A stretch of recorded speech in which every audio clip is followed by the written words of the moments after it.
ಕೃಷಿ ಇಲಾಖೆ ಸಿಂದಗಿ 2025-26ನೇ ಸಾಲಿನ ಜಲಾನಯನ ಅಭಿವೃದ್ಧಿ ಇಲಾಖೆಯ ಯೋಜನೆ ಅಡಿಯಲ್ಲಿ ಹೈನುಗಾರಿಕೆ ಹಾಗೂ ಸಮಗ್ರ ಕೃಷಿ ಉತ್ತೇಜಿಸಲು ಹಸುಗಳ ವಿತರಣಾ ಕಾರ್ಯಕ್ರಮ ನೇತೃತ್ವ ಸನ್ಮಾನ್ಯ ಅಶೋಕ್ ಎಂ ಮನಗೋಳಿ, ಜನಪ್ರಿಯ ಶಾಸಕರು ಸಿಂದಗಿ, ಅಧ್ಯಕ್ಷರು ಶಿವಪ್ಪಗೌಡ, ತಾಲೂಕಾ ಕೃಷಿಕ ಸಮಾಜದ ಅಧ್ಯಕ್ಷರು ಸಿಂದಗಿ, ಉಪಾಧ್ಯಕ್ಷರು ಬಸಯ್ಯ ಹಿರೇಮಠ್. ವೇದಿಕೆ ಮೇಲೆ ಅತಿಥಿಗಳಾಗಿ ಶಿವನಗೌಡ ಪಾಟೀಲ್, ಜಂಟಿ ಕೃಷಿ ನಿರ್ದೇಶಕರು ವಿಜಯಪುರ, ಚಂದ್ರಕಾಂತ್ ಪವಾರ್, ಉಪ ಕೃಷಿ ನಿರ್ದೇಶಕರು ಇಂಡಿ, ಕೆಡಿಪಿ ಸದಸ್ಯರಾದ ಗಂಗಾಧರರಾವ್ ಚಿಂಚೋಳಿ, ನಿಂಬೆ ಅಭಿವೃದ್ಧಿ ನಿಗಮ ಮಾಜಿ ಅಧ್ಯಕ್ಷರು ಅಶೋಕ್ ಅಲ್ಲಾಪುರ್, ನಗರಸಭೆ ಸಿಂದಗಿ ಉಪಾಧ್ಯಕ್ಷರು ಸಂದೀಪ್ ಚೌರ್, ಎಪಿಎಂಸಿ ಅಧ್ಯಕ್ಷರು ಯಲ್ಲಪ್ಪ ಪೂಜಾರಿ, ನಗರಾಭಿವೃದ್ಧಿ ಯೋಜನಾ ಪ್ರಾಧಿಕಾರದಿಂದ ಬಸು ಕಾಂಬಳೆ, ಸಹಾಯಕ ಕೃಷಿ ನಿರ್ದೇಶಕರಾದ ಪ್ರಶಾಂತ್ ಸಾಣಿ, ತಾಂತ್ರಿಕ ಅಧಿಕಾರಿಗಳಾದ ಶಿವಾನಂದ ಹೂವಿನಹಳ್ಳಿ, ದೇವರ ಹಿಪ್ಪರಗಿ, ಕೃಷಿ ಅಧಿಕಾರಿ ಎಚ್ಕೆ ಪಾಟೀಲ್, ಸಿಂದಗಿಯ ತಾಂತ್ರಿಕ ಅಧಿಕಾರಿಗಳಾದ ಯಲ್ಲಪ್ಪ ರಾಥೋಡ್, ಆಲ್ವೇಲ ಕೃಷಿ ಅಧಿಕಾರಿಗಳಾದ ಅನಿಲ್ ದೇವ್ ದಶವಂತ್,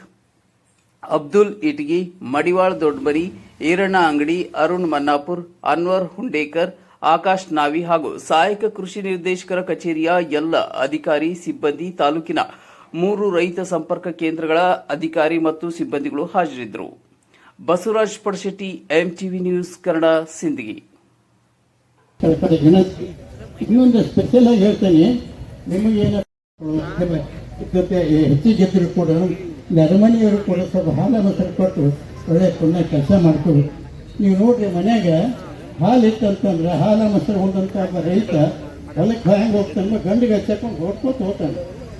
ಇವತ್ತಿನ ದಿವಸ ರೈತರು ನೋಡ್ರಿ, ಎಲ್ಲಿ ಹಾಲೆಲ್ಲ ಕಳ್ಳಿ ಹಾಲು ಸಿಗ್ತಾ ಇಲ್ಲ. ಇವ್ ಮನ್ಯಾಗ 9-10 ಟನ್ ಮನ್ಕೋತಾನೆ ರೈತ. ಹ್ಯಾಂಗೆ ಉದ್ಧಾರ ಆಗಲಿಕ್ಕೆ ಸಾಧ್ಯ ಆಗ್ತದೆ?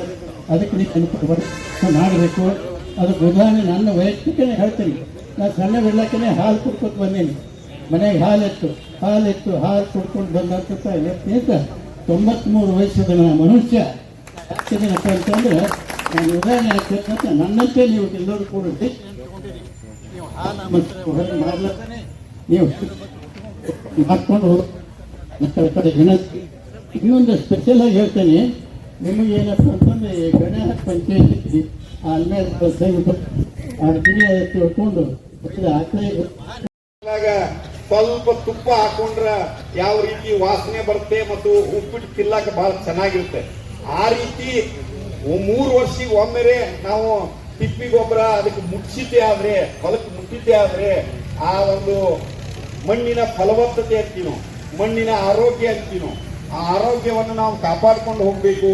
ಮುಂದಿನ ಪೀಳಿಗೆಗೆ ನಾವು ಈ ಮಣ್ಣನ್ನು ಏನೋ ಫಲವತ್ತಾದ ಮಣ್ಣನ್ನು ಬಿಟ್ಟು ಕೊಡ್ಬೇಕಾದ್ರೆ ಈ ರೀತಿ ನಾವು ಸಮಗ್ರ ಕೃಷಿ ಅಂತೀವಿ. ಸಮಗ್ರ ಕೃಷಿ ಅಂದ್ರೆ ಅಂತಂದ್ರೆ ಸಾಮಾನ್ಯ ಅಲ್ಲ. ನಿಮ್ಮೆಲ್ಲರ ಹೆತ್ತ ತಾಯಿ 1 ವರ್ಷ ಬಿಟ್ಟರೆ 2 ವರ್ಷ ಹಾಲು ಕುಡಿಸ್ಯಾಳ. ನಮ್ಮ ಹೆಣ ಹೋಗುವವರೆಗೂ ಹಾಲು ಕುಡಿಸೋದಂದ್ರೆ ಹಸು. ನಾವು ಹುಟ್ಟಿದಾರದ್ದರಿಂದ ನಾವು ಸಾಯುವವರೆಗೂ ಹಾಲು ಕುಡಿಸ್ತೇವೆ ಹಸು. ಇದು ನಮ್ಮ ಆರೋಗ್ಯ ದೃಷ್ಟಿಯಿಂದ.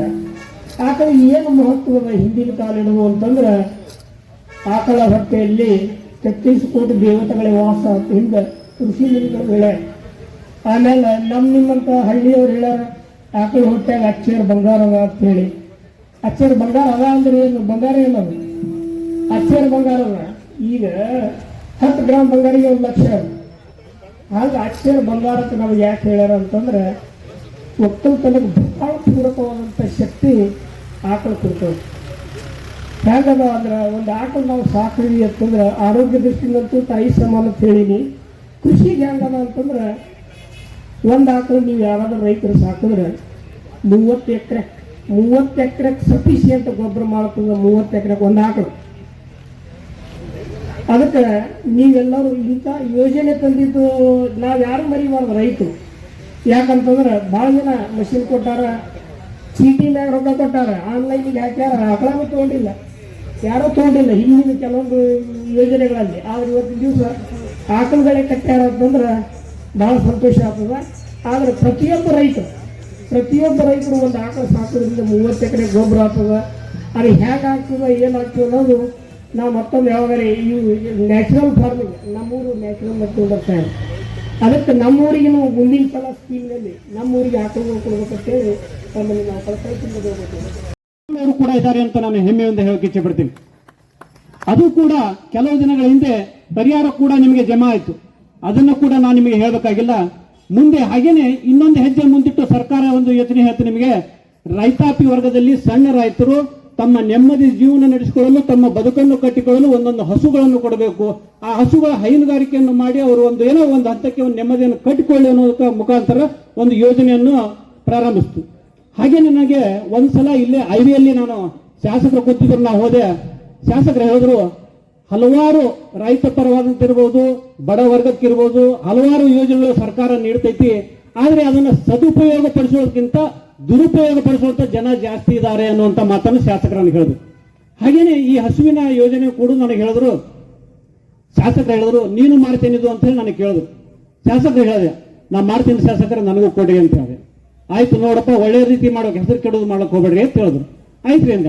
ಆಯ್ತು ಅಂತ ಹೇಳಿ ನಾನು ಕೆಲವೊಂದು ರೈತರಿಗೆ ಎಲ್ಲರಿಗೆ ನಾನು ತಿಳಿಸ್ದೆ, ಇದ್ರ ಬಗ್ಗೆ ತಿಳಿಸ್ದೆ. ಅದಕ್ಕೆ ಏನೇನು ಸಂಬಂಧಪಟ್ಟದ್ದು ಅಪ್ಲಿಕೇಶನ್ ಫಾರ್ಮ್ ಎಲ್ಲ ನೀವು ಮಾಡ್ಕೋರಿ, ಎಲ್ಲ ಇದು ಮಾಡಮ್ ಅಂತೇಳಿ ಎಲ್ಲರಿಗೆ ಹೇಳಿದೆ. ಹೇಳಿದ ನಂತರ ಶಾಸಕರು ಕೂಡ ಇದಕ್ಕೆ ಬೆನ್ನೆಲುಬಾಗಿ ನಿಂತರು. ಹಲವು ಬಾರಿ ಬೆಂಗಳೂರಿಗೆ ಕರೆಸಿದ್ರು ನಮ್ಮನ್ನ, ಅಲ್ಲಿ ಎಲ್ಲಿ ಕರ್ಕೊಂಡು ಹೋಗಕ್ಕೆ ಹೋದ್ರು, ಹೇಳಿದ್ರು. ಹಾಗೇನೆ ಒಂದು ಸಣ್ಣ ವಿಷಯ ಹೇಳ್ತೀನಿ ನಾನು ನಿಮಗೆ. ಮಹರ್ಷಿ ವಾಲ್ಮೀಕಿಯವರ ಬಗ್ಗೆ ನಿಮಗೆ ಗೊತ್ತು. ವಾಲ್ಮೀಕಿಯವರು ಕಾಡಿನಲ್ಲಿ ದರೋಡೆ ಮಾಡ್ತಾ ಇರುವಾಗ ಒಬ್ಬ ಋಷಿ ಮುನಿಯಿಂದ ಬದಲಾಗಿ ಮುಂದೆ ರಾಮಾಯಣ ರಚನೆ ಮಾಡಿದ್ರು. ನಾನು ಕೂಡ ಈ ಒಂದು ಹಸುವಿನ ಯೋಜನೆಯನ್ನು ಮಾಡುವಾಗ ನನ್ನ ರೈತರಲ್ಲಿ ನಾನು ಒಂದು ಯೋಚನೆ ಮಾಡಿದ್ದೆ. ನಾನು ಏನಪ್ಪಾ ಅಂತಂದ್ರೆ, ರೈತರಿಗೆ ಒಂದು ದುಡ್ಡು ಆಟದ, ನನಗೆ ದುಡ್ಡು ಆಗ್ತದೆ, ಸಾಕಿದೊಂದು ಯೋಜನೆ ಹೊಡೆ ತೆಗೆಯಮ್ಮ ಅನ್ನೋಂಥ ವಿಚಾರದಲ್ಲಿ ನಾನು ಇದ್ರಾಗ ಬಿದ್ದೆ. ಆದ್ರೆ ನನಗೂ ಇಬ್ಬರು ಋಷಿ ಮುನಿಗಳು ಸಿಕ್ಕರು. ಒಬ್ಬರು ನಮ್ಮ ಮಾನ್ಯ ಶಾಸಕರಂತ ಅಶೋಕಣ್ಣ ಮುನಿಗಳವರು, ಇನ್ನೊಬ್ಬರು ಪರಮೇಶ್ ಬಂತಾಳ್ ಅಂತ ಹೇಳಿ ನಿರ್ದೇಶಕರು, ಜಲಾನಯ ಇಲಾಖೆ ನಿರ್ದೇಶಕರು ಬೆಂಗಳೂರಿನಲ್ಲಿ. ಈ ಇಬ್ಬರು ಋಷಿಗಳ ಒಂದು ಮಾತಿನಿಂದ ನಾನು ಕೂಡ ಮುಂದೆ ಬದಲಾದೆ. ಶಾಸಕರನ್ನು ಕರೆಸಿ ಹೇಳಿದ್ರು, ಈಗ ನಿಂದು ಎಲ್ಲ ಹಸುಗಳು ಇದು ಆಕೈತಿ, ಯಾವ ರೀತಿ ಮಾಡ್ಬೇಕಂದಿರಿ ಅಂತ ಹೇಳಿದ್ರು. ಹಾಗೇನೆ ಒಂದು ಮಾತು ಹೇಳಿದ್ರು ಶಾಸಕರು, ನಿನಗೆ ದುಡ್ಡು ಮುಖ್ಯನೋ ಸ್ವಾಭಿಮಾನ ಮುಖ್ಯ ಅದಕ್ಕೆ. ನಾನು ಸುಮ್ ಕೂತೆ. ಶಾಸಕರು ಹೇಳಿದ್ರು, ನಾನು ಶಾಸಕನಾಗಿದ್ದೀನಿ, ಈಗ ನನಗೂ ದುಡ್ಡು ಅವಶ್ಯ ಐತಿ, ಆದ್ರೆ ದುಡ್ಡಿಗಿಂತ ನನಗೆ ಸ್ವಾಭಿಮಾನ ಮುಖ್ಯ, ನಿನಗೇನದು ವಿಚಾರ ಮಾಡಂತ ಹೇಳಿದ್ರು ಶಾಸಕರು. ನಂತರ ನಾನು ಕೂಡ ಬಂದು ನನ್ನ ರೈತರಲ್ಲಿ ನಾನು ಚರ್ಚೆ ಮಾಡಿದೆ, ಈ ರೀತಿ ಹೆಂಗಂತ ಹೇಳಿ. ಇವತ್ತು ಈ ಕಾರ್ಯಕ್ರಮ ಆಗಿದೆ ಅಂತಕ್ಕೆ ಮುಖ್ಯ ಕಾರಣಪ್ಪ ಅಂದ್ರೆ ಇದರ ಫಲಾನುಭವಿಗಳಂತ ಕೂಡ ನಾನು ಹೇಳ್ತೀನಿ. ಯಾಕಂದ್ರೆ ಅವರ ಬಳಿ ದುರಾಸೆ ಇರಲಿಲ್ಲ. ಹಾಗೇನೆ ನಾವು ಒಂದು ಮಾತು ಹೇಳ್ತೀನಿ. ಇನ್ನೊಂದು ಸಂತೋಷಕರ ವಿಚಾರ ಏನಪ್ಪಾ ಅಂತಂದ್ರೆ, ನಾವೆಲ್ಲರೂ ಕೂಡ ನಿನ್ನೆ ಹೊರಟಿಗೆ ಸಂತಿಗೆ ಹೋಗಿದ್ದು ಹಸು ತರ್ಲಾಕ್. ಅಲ್ಲಿ ಸಂತೆಯಲ್ಲಿ ಕೇಳಿದ್ರು, ಎಲ್ಲಿಯವರು ನೀವು ಎದಕ್ಕೆ ಬಂದಿರಿ, ಇಷ್ಟು ಆಕಳ ಎದಕ್ಕೆ ಒಯ್ಲಗತ್ತೀರಿ ಅಂತ ಹೇಳಿ. ಇಲ್ರಿ, ನಮ್ಮ MLA ಅವರು ನಮ್ಗೆಲ್ಲರಿಗೆ ರೈತರಿಗೆ ಆಕಳ ಕೊಡ್ತೀನಿ ಅಂದಾರ, ಅದಕ್ಕೆ ಬಂದಿವಿ ಅಂದೆವು. ಯಾವ ತಾಲೂಕು ಅಂದ್ರು? ಸಿಂದಗಿ ಅಂದ್ರು. ಸಿಂದಗಿ ಯಾರು? ಅಶೋಕ್ ಮನಗೋಳಿ ಎತ್ತಂದ್ರು. ಹೌದು ಎತ್ತಂದೆವು. ಆಮೇಲೆ ಅಲ್ಲಿ ನನಗೆ ಕೇಳಿದ್ರು, ನಿಮ್ಮ MLA ಒಬ್ಬರಿಗೆ ಬಂದಾವೋ ಏನಂತ? ಎಲ್ಲ MLA ಬಂದಾವೋ ಅಂದ್ರು. ಎಲ್ಲ MLA ಬಂದಾವ. ಮತ್ತೆ ನಮ್ಮವ್ರು ಯಾಕೆ ಮಾಡಲ್ಲ? ನೀವು ಹೋಗಿ ಅವ್ರಿಗೆ ಕೇಳ್ರಿ, ಅವ್ರವ್ರು ಯಾವ ದಾರೆ ಹೋಗ್ತಾರ, ಅವ್ರ ದಾರೆ ಹೋಗ್ತಾರ, ನಮ್ಮ MLA ಈ ದಾರೆ ಹೊಂಟ್ರಂತ ನಾನು ನೇರವಾಗಿ ಹೇಳಿದೆ. ದಯವಿಟ್ಟು ನಾವು ಒಂದು ಮಾತು ಹೇಳ್ತೀನಿ, ಇಲ್ಲಿವರೆಗೂ ಯಾವುದೇ ಇರಲಿ ಒಂದು ಸಹಾಯ, ಒಂದು ಸರ್ಕಾರ ಅನ್ನೋಂಥದ್ದು ಬಹಳ ಮುಖ್ಯ ಆಕೈತಿ. ಇವತ್ತು ನಮಗೆ ಯಾರು ಸಹಾಯ ಮಾಡ್ಯಾರ, ಯಾವ ಸರ್ಕಾರ ಸಹಾಯ ಮಾಡ್ತು, ಯಾವ ಶಾಸಕ ಸಹಾಯ ಮಾಡಿದೆ, ಅವನಿಗೆ ಬಿಡೇ ಇಲ್ಲಾರ್ದಂಗೆ ನಾವು ಏನಾದ್ರೂ ಮುಂದೆ ವರ್ತನೆ ಮಾಡಿದ್ರೆ ಪಶುವಿಗಿಂತ ನಾವು ಕನಿಷ್ಠ ಆಗ್ತೀವಿ. ದಯವಿಟ್ಟು ನಾವು ಒಳ್ಳೆಯ ದಾರಿಯಲ್ಲಿ ಸಾಗೋಣ. ಹಾಗೇನೆ ಒಳ್ಳೆಯ ಕೆಲಸಗಳನ್ನು ಮಾಡ್ತಾ ಈ ಸರ್ಕಾರ ಸೌಲಭ್ಯಗಳನ್ನು ಸದುಪಯೋಗ ಪಡಿಸಿಕೊಳ್ಳೋಣ ಅನ್ನುವಂಥ ಮಾತನ್ನು ಹೇಳ್ತಾ ನನ್ನ ಮಾತಿಗೆ ನಾವೆಲ್ಲ ಈ ಕಾರ್ಯಕ್ರಮದಲ್ಲಿ ಭಾಗಿಯಾಗಿದ್ದೀರಿ. ಬಹಳ ಒಳ್ಳೆಯ ಒಂದು ಕಾರ್ಯಕ್ರಮವನ್ನ 33 ಹಸುಗಳ ವಿತರಣಾ ಕಾರ್ಯಕ್ರಮದ ಒಳ್ಳೆಯ ಒಂದು ಕಾರ್ಯಕ್ರಮವನ್ನ ಶಾಸಕರು ಅದನ್ನ ಹುಡುಕಿಕೊಂಡು ಆ ಒಂದು ವ್ಯವಸ್ಥೆಯನ್ನು ನಮ್ಮ ತಾಲೂಕಿನ ಜನತೆಗೆ, ವಿಶೇಷವಾಗಿ ಈ ಯೋಜನೆ ರಾಂಪುರ, ಗಣಿಹಾರ, ಬೆನಕೊಟ್ಟಿಗೆ ಕ್ಲಸ್ಟರ್ ಮಾದರಿಯಲ್ಲಿ ಈ ಗ್ರಾಮಗಳನ್ನು ಅವರು ಪ್ರಾರಂಭ ಮಾಡಿದ್ದಾರೆ. ಅದನ್ನು ನಮ್ಮ JD ಅವರಾಗಲಿ, ಅಧ್ಯಕ್ಷರಾಗಲಿ, ಸುರೇಶ್ ಅವರು ಈಗ ತಾನೇ ಭಾಳ ವಿವರಗಳನ್ನೇ ಮಾತಾಡಿದ್ದಾರೆ. ಭಾಳ ಒಳ್ಳೆಯ ಒಂದು ಕಾರ್ಯಕ್ರಮ. ನಾನು ಮಾನ್ಯ ಶಾಸಕರಲ್ಲಿ ಒಂದು ವಿನಂತಿ ಏನಪ್ಪ ಅಂತಂದ್ರೆ, ಈಗ ತಾನೇ ನಮ್ಮ ಗಂಗಾಧರರು ಹೇಳದಂತೆ ಆಸಕ್ತ ರೈತರು ಆಕಳ ಬಾಗಪ್ಪಗೌಡರ ಬಳಿ ತೊಗೊಂಬಂದು ಇಲ್ಲಿ ನಿಂದಿರಿಸಿ ಮತ್ತೊಬ್ಬರು ದೊಡ್ಡಿ ಕಟ್ಟುವಂಥ ರೈತರನ್ನು ಬಿಟ್ಟು ಆಸಕ್ತಿಯಿಂದ ಹಸುಗಳನ್ನು ಕಟ್ಟಬೇಕು, ನಾನು ಹಸುವಿನ ಹೈನನ್ನು ಉಣಬೇಕು ಅನ್ನುವಂಥ ಯಾರು ಆಸಕ್ತ ರೈತರು ಇರ್ತಾರೆ ಅವರಿಗೆ ಮತ್ತೆ ಬರುವ ವರ್ಷನೊಳಗೂ ಅವ್ರ ಮನೆಗೆ ಹೋಗಿ ನೋಡಿದ್ರೆ ಆಕಳಲ್ಲಿ ಇರಬೇಕು. ಅಂಥ ಯೋಜನೆ ಇದ್ರೆ ಭಾಳ ಒಳ್ಳೆಯದಂತ ನನಗೆ ಅನ್ನಿಸ್ತು. ಯಾಕಂತಂದ್ರೆ ರೈತರು ಇವತ್ತು ಸರ್ಕಾರ ಯೋಜನೆ ಮಾಡ್ತಾ ಶಾಸಕರ ಆಸಕ್ತಿಯಿಂದ ಈ ಕಾರ್ಯಕ್ರಮಗಳನ್ನು ತಂದಿದ್ದಾರೆ. ನೀವೇನು ಮಾಡ್ತೀರಿ, ಇದೊಂದು ಸಲ ಮನ್ಯಾಗ ಒಂದು ಸ್ವಲ್ಪ ಹೈನಕ್ಕೆ ಅಡಚಣೆ ಆಗಿದೆ ಅಂತ ತಿಳ್ಕೊಂಡು ಆಕಳ ತರಿತೀರಿ, ಮುಂದೆ ಒಂದು 6 ತಿಂಗಳಿನೊಳಗೆ ಅದು ಒದ್ದು ತಪ್ಪ ಅಂತಂದ್ರೆ ಮತ್ತೆ ಒಯ್ದು ಅದನ್ನ ನೀವು ಕೃತಜ್ಞತೆ ಇರೋದಿಲ್ಲ. ಅದು ಏನು ಹೇಳಿದ್ರಲ್ಲ, ಜನ್ಮ ಕೊಟ್ಟ ತಾಯಿ ನಂತರ ಕೊಡೋದು ಶಾಶ್ವತವಾಗಿರುತ್ತೆ. ನಾನು ಆಕಳ ಹಸುವಿನ ಹಾಲನ್ನು ನಾವೇನು ಕುಡಿತೀವಿ ಅಚ್ಚೇರ್ ಬಂಗಾರ ಅಂತ ತಿಳ್ಕೊಂಡು ಗಂಗಾಧರರು ಹೇಳಿದ್ರು. ಇದರ ಸಲುವಾಗಿನೇ ಮೊನ್ನೆ ನಮ್ಮ ಕಗ್ಗೋಡದೊಳಗೆ ಬಸನಗೌಡ ಪಾಟೀಲ್ ಯತ್ನಾಳ್ ಅವರ ಗೋಶಾಲೆ ಒಳಗೆ 23, 24, 25 ನವೆಂಬರ್ ತಿಂಗಳಿನೊಳಗೆ ಆಕಳ ಗೋಮೂತ್ರ ಆಕಳದಿಂದ 40 ಉತ್ಪನ್ನಗಳು ಮಾಡ್ತಕ್ಕಂಥ ಒಂದು ಶಿಬಿರವನ್ನು ರಾಜ್ಯ ಮಟ್ಟದ ಶಿಬಿರ ಮಾಡಿದ್ರು. ನಮ್ಮ ತಾಲೂಕಿನಿಂದ ಸುಮಾರು ಒಂದು 3 ಜನ ರೈತರು ಹೋಗಿದ್ರು. ರಾಜ್ಯದಿಂದ ಬೇರೆ ಬೇರೆ ಕಡೆಯಿಂದ ಒಂದು 50-60 ಜನ ರೈತರು ಬಂದಿದ್ರು. ಇದರ ಅರ್ಥ ಏನಪ್ಪಾ ಅಂತಂದ್ರೆ ಕೇವಲ ಆಕಳದಿಂದ ನಿಮಗೆ ಅನಿಸಬಹುದು ಬರೀ ಒಂದು ಹಾಲು ಕೊಡ್ತದೆ ಅಂತ ಹೇಳಿ. ಆಕಳದಿಂದ ಬರೀ ಹಾಲಲ್ಲ, ಅದರ ಗೋಮೂತ್ರನೂ ಸಹ ಇವತ್ತು 100-150 ರೂಪಾಯಿಗೆ ಅದಕ್ಕೆ ಪರಿಷ್ಕರಣೆ ಮಾಡಿ ಅದನ್ನ 150 ರೂಪಾಯಿಗೆ ಲೀಟರ್ ಮಾರುವಂತದ್ದು ಬಂದದ. ಆಕಳ ಸೆಗಣಿನೂ ಇವತ್ತು ಸುಮಾರು ಒಂದು 25-30 ರೂಪಾಯಿಗೆ ಕೆಜಿ ಹಂಗೆ ಮಾರಾಟ ಮಾಡುವಂಥದ್ದು. ಕಂಪನಿ ಒಳಗೂ ಸವಲತ್ತುಗಳನ್ನು ಕೊಡಬೇಕು ಅನ್ನುವಂಥದ್ದು ನಾವು ಜೆ ಡಿ ಸಾಹೇಬ್ರಿಗೆ ಹೇಳಿದ್ದೀವಿ, ಮುಖ್ಯಮಂತ್ರಿಗಳೇನು ಅಥವಾ ಕೃಷಿ ಮಂತ್ರಿಗಳಿಗೂ ಹೇಳುವಂಥದ್ದು ಒಂದು ವಿಚಾರ ಮಾಡಿದ್ದೀವಿ. ಅದಕ್ಕೆ ರೈತ ಉತ್ಪಾದಕರ ಕಂಪನಿ ಆಫೀಸ್ ನಮ್ಮದು APMC ಒಳಗೆ ಐತಿ, ಅಲ್ಲೇನೂ ಬಂದು ನೀವು ಸಂಪರ್ಕ ಮಾಡ್ಕೊಳ್ರಿ. ಆಯ್ತಾಯ್ತು. ಈಗ ಶಾಸಕರಿಗೆ ಆ ಮಾತನ್ನ ನಾವು ಹೇಳೋಣ ಅಂತ ಎಲ್ಲರೂ ಕೂಡಿ. ನಮ್ಮ ಅವಧಿ ಒಳಗೆ ಇಂಡಸ್ಟ್ರಿಯಲ್ ಏರಿಯಾದೊಳಗೆ 4 ಎಕರೆ ಜಮೀನು ಲಿಂಬಿ ಮಾರುಕಟ್ಟೆ ಅಥವಾ ಏನಾದರೂ ಉಪ ಉತ್ಪನ್ನಗಳನ್ನು ಮಾಡ್ಲಿಕ್ಕೆ ಜಾಗ ಮಾಡಿಕೊಟ್ಟಿದ್ವಿ. ಹಿಂದೊಮ್ಮೆ ಆ ವಿಷಯ ಗಮನಕ್ಕೆ ತಂದಿದ್ವಿ. ಅದನ್ನು ಬರುವಂತ ದಿನಗಳಲ್ಲಿ ಅದು ಮಾರುಕಟ್ಟೆಯಾಗಿ ಅಥವಾ ಏನಾದರೂ ರಿಸರ್ಚ್ ಸೆಂಟರ್ ಆಗಿ ಮಾಡುವಂತದ್ದು ಮಾಡೋಣ. ಆದ್ರೆ ಈಗ ಎರೆಹುಳದ ಘಟಕಗಳನ್ನು ಮಾಡ್ಲಿಕ್ಕೆ ನಾವು ಏನು ಹೋಗ್ತೀವಿ ರೈತರ ಬಲ್ಲಿ ಹೋದ ಕೂಡಲೇ ಏನ್ ಹೇಳ್ತಾರ ಅವರು, ನಾವು ಏನ್ರಿ ಅದೇನು ಹೆಂಗಾರು ಮಾಡಿ ಕೊಟ್ಬಿಡ್ರಿ, ಒಟ್ಟು ನಮಗೆ ಒಂದು 25-30 ಸಾವಿರ ರೂಪಾಯಿ ಬಂದ್ರೆ ಸಾಕು. ಹಂಗೆಲ್ಲ ಆಗೋದು ಬೇಡ. ಅದನ್ನು ನಾವು ಯಾರು ಈ ರೀತಿಯ ಯೋಚನೆ ಮಾಡೋದು ಬೇಡ. ನಾವು ಅದನ್ನು ತೋಳೋಣ, ಕಸದಿಂದ ರಸ ಮಾಡಿ ನಮ್ಮ ಹೊಲಕ್ಕೆ ಉತ್ಪಾದನೆ ಮಾಡಿದ್ರೆ ನಮ್ಮ ಹೊಲ ಒಳ್ಳೆಯ ಫಲವತ್ತಾಗಿರ್ತದೆ, ನಮ್ಮ ಒಳ್ಳೆಯ ಬೆಳೆಯನ್ನು ನಾವು ತೋಳುವಂಥದ್ದು ಆಗ್ಬೋದು. ಈಗ ತಾನೇ ನಾವು ಶಾಸಕರ ಜೊತೆಗೂ ಹತ್ತಿ ಖರೀದಿ ಬಗ್ಗೆ ಮಾತಾಡಿದೇವೆ. ಅವರು ಮುತುವರ್ಜಿ ವಹಿಸಿ ಮಾನ್ಯ ಜಿಲ್ಲಾಧಿಕಾರಿಗಳಿಗೆ ಹೇಳಿ ಆಲ್ಮೇಲ್ದೊಳಗೂ ಒಂದು ಘಟಕ ಪ್ರಾರಂಭ ಮಾಡಿದ್ದಾರೆ. ಮೂರಟ್ಟಿಗೊಳಗೆ ಒಂದು 2,000 ಕ್ವಿಂಟಲ್ ತಗೋತಾರೆ ದಿನ, ಆಲ್ಮೇಲ್ದಾಗ 1,000 ಕ್ವಿಂಟಲ್ ತಗೋತಾರೆ. ಆದ್ರೆ ಏನು ತೊಂದರೆ ಬರ್ಲಕತ್ತ ನಾ ಜೆ ಡಿ ಸಾಹೇಬ್ರಿಗೆ ಹೇಳಿದೆ, ಅದು 9 ರಿಂದ 9:30-40 ಸೆಕೆಂಡ್ ಒಳಗೆ ಸ್ಲಾಟ್ ಮುಗಿದು ಬಿಡ್ತಾವ. ಅದು ಏನಾಗ್ಲಕತ್ತದಪ್ಪ ಅಂತಂದ್ರೆ ರೆಡಿಯಾಗಿ ಕೂತಿರ್ತಾರೆ. ಕೆಲವೊಂದಿಷ್ಟು ಅಲ್ಲಿ ಕಾಣದ ಕೈಗಳು ಕೆಲಸ ಮಾಡ್ತಿರಬಹುದು, ಆದ್ರೆ ಅಲ್ಲಿ ಏನದ ಅಂತ ಆನ್ಲೈನ್ಗೆ ಅದು ಅರ್ಜಿ ಇಲ್ಲ ಅಂತನಲ್ಲ. ಆದ್ರೆ ನಮ್ಮ ರೈತರು 50 ಕ್ವಿಂಟಲ್ಗೆ ಒಬ್ಬನಿಗೆ ನಿಗದಿ ಮಾಡಿದ್ರೆ ಒಳ್ಳೇದಾಗ್ತೇನೋ. ಯಾಕಂತಂದ್ರೆ 16 ಎಕರೆ ನಂದೇ ಜಮೀನದ, ನಾನು 100 ಸುಮಾರು 40 ಕ್ವಿಂಟಲ್ ಕೊಡಬಹುದು. 140 ಕ್ವಿಂಟಲ್ 5 ಜನ ಆದೇವಂತ, ಒಂದು 10 ಜನ ಆದೇವಂತಂದ್ರೆ ಅವತ್ತು ಸ್ಲಾಟೇ ಮುಗಿದೋಯ್ತು. ಇದನ್ನು ಸ್ವಲ್ಪ ಕಡಿಮೆ ಮಾಡಿ, ಯಾಕಂತ ಈ ವರ್ಷ ಬಹಳ ಜಾಸ್ತಿ ಬೆಳೆದಿಲ್ಲ, ಹತ್ತಿ ಕಡಿಮೆ ಅದ. ಆದ್ರೆ ಅದು ಕೆಲವೊಂದಿಷ್ಟು ರೈತರು, ವಿಶ್ವಾಸಿಕ ರೈತರ ಜೊತೆಗೆ ಕೆಲವೊಂದಿಷ್ಟು ವ್ಯಾಪಾರಸ್ಥರು ಕೈ ಜೋಡಿಸಿ ಅವ್ರ ಹೆಸರ ಮ್ಯಾಗ ಬಿಲ್ ತೋಳುವಂತ ಒಂದು ಪ್ರಯತ್ನನೂ ನಡೆದದ. ಅದನ್ನ ನಿಲ್ಲಿಸಬೇಕಾದ್ರೆ 50 ಕ್ವಿಂಟಲ್ ಒಬ್ಬ ರೈತನಿಗೆ ನಿಗದಿ ಮಾಡ್ರಿ. ಇನ್ನು ಮುಂದೆ ಇನ್ನೊಂದು ತಿಂಗಳ ಒಪ್ಪತ್ನಾಗ ತೊಗರಿ ಹೆಸರು ಹಚ್ಚುವಂಥದ್ದು ನಡೀತದೆ, ತೊಗರಿ ಬೆಂಬಲ ಬೆಳೆ ಖರೀದಿ ಮಾಡುವಂಥದ್ದು ನಡೀತದೆ. ಎಲ್ಲವುಗಳನ್ನ ಬಹಳ ಮುತುವರ್ಜಿ ವಹಿಸಿ ಶಾಸಕರು ನಮ್ಮ ಸುರೇಶ್ ಅವರು ಹೇಳಿದ್ರು. ಅಂದ್ರೆ ಆ ಆಕಳ ಅಲ್ಲಿ ಇರುವಂಗ ನೀವು ನೋಡ್ಕೊಳ್ಳಿ. ನಂದು ಅದೊಂದೇ ವಿನಂತಿ. ಆಕಳ ತಗೊಂಡು ಹೋಗಿ ಮತ್ತೆ ಮುಂದಿನ ವರ್ಷ ಒದೈತಪ್ಪ ಅಂತ ಒಯ್ದು ಕಟಕರಿಗೆ ಕೊಡುವಂತ ಒಂದು ಕೆಲಸ ದಯವಿಟ್ಟು ಮಾಡಬೇಡ್ರಿ. ನಿಮ್ಗೆ ಹಾಲಿಲ್ಲ ಅಂತಂದ್ರೆ ಅದ್ರದ್ದು 25,000 ರೂಪಾಯಿ ಕೊಟ್ಟು ತಂದಿನಿ, 25,000 ರೂಪಾಯಿ ಮಾರ್ಬೇಕಂತ ಬೇಡ. ಪಾಪ ಸಾಕು ಯಾವ ರೈತರಿಗೆ ಪುಕ್ಕಟ್ ಕೊಡ್ರಿ. ಆದ್ರೆ ಅಂತ ಪಾಪದ ಕೆಲಸ ದಯವಿಟ್ಟು ಯಾರು ಮಾಡಬೇಡ್ರಿ ಅಂತ ತಿಳ್ಕೊಂಡು ಹೇಳಿ ಬಹಳ ಬದ್ಧತೆಯಿಂದ ಮತ್ತು ಪ್ರಾಮಾಣಿಕತೆಯಿಂದ ಇವತ್ತು ರೈತರ ಸೇವೆಯನ್ನು ಮಾಡಬೇಕು. ಸರ್ಕಾರದಲ್ಲಿರುವಂತಹ ಪ್ರತಿಯೊಂದು ಯೋಜನೆಗಳನ್ನು ಅವರ ಮನೆ ಬಾಗಿಲಿಗೆ ಮುಟ್ಟಿಸಬೇಕು ಅನ್ನೋ ನಿಟ್ಟಿನಲ್ಲಿ ಒಂದು ಪ್ರಾಮಾಣಿಕವಾದ ಪ್ರಯತ್ನ ಅವರು ಸಹಿತ ಮಾಡ್ತಾ ಇದ್ದಾರೆ. ಒಟ್ಟಾರೆಯಾಗಿ ವೇದಿಕೆ ಮುಖಾಂತರ ನಾನು ರೈತರಿಗೆ ಒಂದು ಮನವಿ ಮಾಡ್ಕೋತೀನಿ, ಸರ್ಕಾರದಲ್ಲಿ ಬರುವಂತಹ ಪ್ರತಿಯೊಂದು ಯೋಜನೆಗಳನ್ನು ಇವತ್ತು ತಾವು ಪಡ್ಕೊಂಡು ತಮ್ಮ ಕೃಷಿ ಚಟುವಟಿಕೆಗಳನ್ನು ಇನ್ನೂ ಹೆಚ್ಚಿನ ರೀತಿಯಲ್ಲಿ ಇವತ್ತು ಉತ್ತೇಜನಗೊಳಿಸುವುದರ ಜೊತೆಗೆ ಇವತ್ತು ಮಣ್ಣಿನ ಪರೀಕ್ಷೆ ಮಾಡೋದು ಇರ್ಬೋದು, ಇವತ್ತು ಜೇನು ಸಾಕಾಣಿಕೆ ಇರ್ಬೋದು, ಇವತ್ತು ಕುರಿ ಇವತ್ತು ಸಾಕಾಣಿಕೆ ಇರ್ಬೋದು, ಸಾಕಷ್ಟು ಇವತ್ತು ಕೃಷಿ ಇಲಾಖೆಯಲ್ಲಿ ಇವತ್ತು ಯೋಜನೆಗಳು ಬರ್ತಾವ. ಆ ಎಲ್ಲ ಯೋಜನೆಗಳ ಉಪಯೋಗ ತಾವು ಪಡೆದುಕೊಳ್ಬೇಕಂತೇಳಿ ಸಂದರ್ಭದಲ್ಲಿ ನಾನು ಹೇಳಕ್ ಬಯಸ್ತಾ ಇದ್ದೀನಿ. ಇವತ್ತು ಹಸುಗಳು ಸಾಕೋದ್ರಿಂದ ಇವತ್ತು ನಮ್ಮ ಆರ್ಥಿಕ ಸ್ಥಿತಿ ಹೆಚ್ಚಿಗೆ ಆಗೋದ್ರ ಜೊತೆಗೆ ಇವತ್ತು ನಮ್ಮ ಕೃಷಿ ಚಟುವಟಿಕೆಗಳ ಸಹಿತ ನಾವು ಉತ್ತೇಜನ ಕೊಡಬಹುದು. ಒಂದು ಊರಾಗ 2 ಆಕಳ ಸಾಕಿರ್ತಾರೆ, 2 ಯಾರ್ಯಾರು ಸಾಕಿರ್ತಾರಪ್ಪ ಅಂತಂದ್ರೆ ಒಬ್ಬ ರೈತ ಸಾಕಿರ್ತಾನ, ಇನ್ನೊಬ್ಬ ಗೌಳಿಗೆ ಸಾಕಿರ್ತಾನೆ. 2 ಆಕಳ ಒಂದೇ ದಿನ ಸಂತೆಗೆ ತಂದಿರ್ತಾರ. 2 ಆಕಳ ಗಬ್ಬ ಆತಾವ, ಗಬ್ಬ ಆದ್ಮೇಲೆ 2 ಈತಾವ, ಈದ ಮೇಲೆ 2 ಹೋರಿನೇ ಇತ್ತಾವ. ಹೋರಿನೇ ಈದ ಮೇಲೆ ಕಾರು ಹುಣ್ಣಿಮೆ ದಿವಸ ಒಂದು ಕಾಂಪಿಟೇಷನ್ ಇಡ್ತಾರ ಊರಾಗ. ಏನ್ ಕಾಂಪಿಟೇಷನ್ ಇರ್ತಾವ ಅಂದ್ರೆ ಹೋರಿದು ಒಂದು ಕಾಂಪಿಟೇಷನ್ ಇಡ್ತಾರ. ಸಾಕಷ್ಟು ಹೋರಿಗಳು ಭಾಗವಹಿಸಿರ್ತಾವ. ಹೌದಕ್ಕ ಆ ನೀರಿನ ಹೌದ ಯಾವ ಹೋರಿ ದಾಡ್ತೈತಿ ಆ ಹೋರಿಗೆ ಇವತ್ತ ಕಡೆ ಬೆಳ್ಳಿ ಕಡೆ ಕೊಡ್ತೀನಿ ಅಂತ ಆ ಊರ್ ಗೌಡ್ರು ಘೋಷಣೆ ಮಾಡಿರ್ತಾರ. ಮಧ್ಯದಾಗಿ ಎಲ್ಲ ಹೋರಿಗಳು ಹಾರ್ತಾವ ಎಲ್ಲ ಹೌದ್ನಾಗೆ ಬೀಳ್ತಾವ. ಗೌಳಿಗೆನ ಹೋರಿನೂ ಹಾರ್ಲಿಕ್ಕೆ ಹೋಗ್ತೈತಿ, ಅದನ್ನು ಹೌದ್ನಾಗೆ ಬೀಳ್ತೈತಿ. ಆದ್ರೆ ಲಾಸ್ಟಿಗೆ ರೈತ ಏನು ಸಾಕಿರ್ತಾನಲ್ಲ, ರೈತನ ಹೋರಿ ಆ ಏನದ ಹೌದ್ ದಾಟ್ ಹಾರ್ತೈತಿ.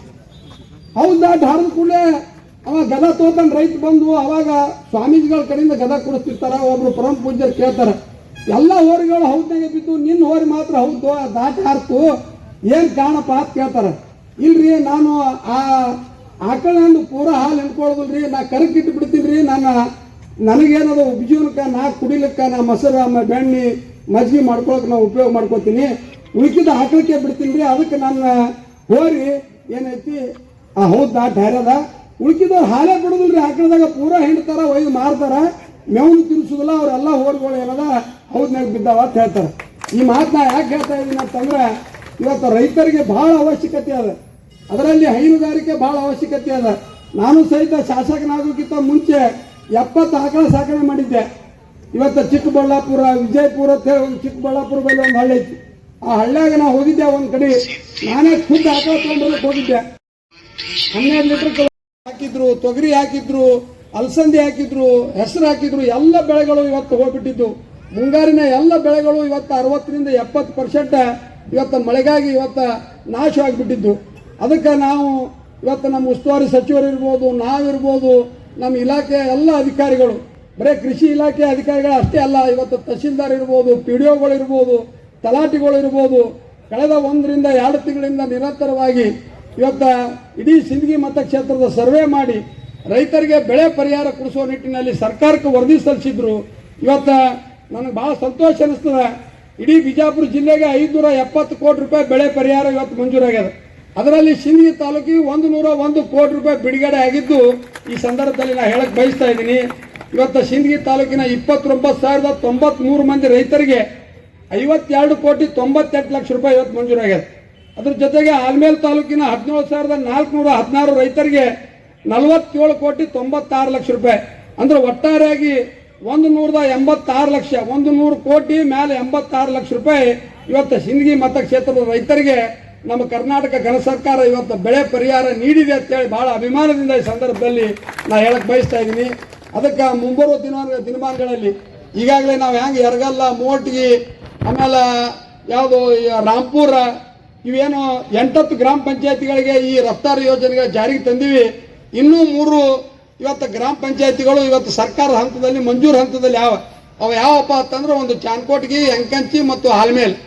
ಅದ್ರ ಜೊತೆಗೆ ಒಟ್ಟು 29 ಪಂಚಾಯತಿ ವ್ಯಾಪ್ತಿಗೆ ಬರುವಂಥ ಈ ಮತಕ್ಷೇತ್ರದಲ್ಲಿ ಮುಂಬರುವ ದಿನಗಳಲ್ಲಿ ಇವತ್ತು ನಮ್ಮ ಗಂಗಾಧರನ ಚಿಂಚೋಳಿ ಅವರು ಹೇಳಿದ ಹಾಗೆ ಎಲ್ಲ ಗ್ರಾಮ ಪಂಚಾಯತಿಗಳನ್ನು ಆಯ್ಕೆ ಮಾಡಿಕೊಂಡು 50 ಮಂದಿ ರೈತರಿಗೆ ಈ ರಫ್ತಾರು ಯೋಜನೆಯಲ್ಲಿ ಹಸುಗಳನ್ನು ಕೊಡುವಂಥ ಕೆಲಸ ನಾವು ಪ್ರಾಮಾಣಿಕವಾಗಿ ಮಾಡ್ತೀವಿ ಅಂತೇಳಿ ಈ ಸಂದರ್ಭದಲ್ಲಿ ತಮಗೆ ಕಳಕಳಿ ವಿನಂತಿ ಮಾಡಿಕೊಂಡು ಬಹಳ ಒಂದು ಅತ್ಯಂತ ಅರ್ಥಪೂರ್ಣವಾದ ಕಾರ್ಯಕ್ರಮವನ್ನು ಸಂಘಟನೆ ಮಾಡಿ ಬಹಳ ಅಭಿಮಾನದಿಂದ ಮತ್ತು ಅಷ್ಟೇ ಉತ್ತೇಜನ ಶೀಲತೆಯಿಂದ ಈ ಕಾರ್ಯಕ್ರಮದ ಒಂದು ಒಳ್ಳೆಯ ಸಂದೇಶವನ್ನು ಕೊಡುವಂಥ ಕಾರ್ಯಕ್ರಮವನ್ನು ಮಾಡಿದ್ದಕ್ಕಾಗಿ ಕೃಷಿ ಇಲಾಖೆ ಅಧಿಕಾರಿಗಳಿಗೂ ಮತ್ತು ವೇದಿಕೆ ಮೇಲೆ ಕುಳಿತು ತಮ್ಮ 4 ವಿಚಾರಗಳನ್ನು ಈ ಸಂದರ್ಭದಲ್ಲಿ ವ್ಯಕ್ತಪಡಿಸಿರುವಂಥ ಎಲ್ಲ ಗಣ್ಯ ಮಾನ್ಯರಿಗೂ, ಕಳೆದ 2 ಗಂಟೆಗಳಿಂದ ನಿರಂತರವಾಗಿ ಕಾರ್ಯಕ್ರಮದ ಯಶಸ್ವಿಗೆ ಕಾರಣಕರ್ತರಾದ ಎಲ್ಲ ಗಣ್ಯ ಮಾನ್ಯರಿಗೂ, ರೈತಾಪಿ ಜನರಿಗೂ, ತಾಯಂದಿರಿಗೂ, ಮಾಧ್ಯಮದ ಸ್ನೇಹಿತರಿಗೂ ಮತ್ತೊಮ್ಮೆ ನನ್ನ ನಮಸ್ಕಾರಗಳನ್ನು ತಿಳಿಸಿ ನನ್ನ 2 ಮಾತು ಮುಗಿಸ್ತೀನಿ. ಜೈ ಹಿಂದ್, ಜೈ ಕರ್ನಾಟಕ.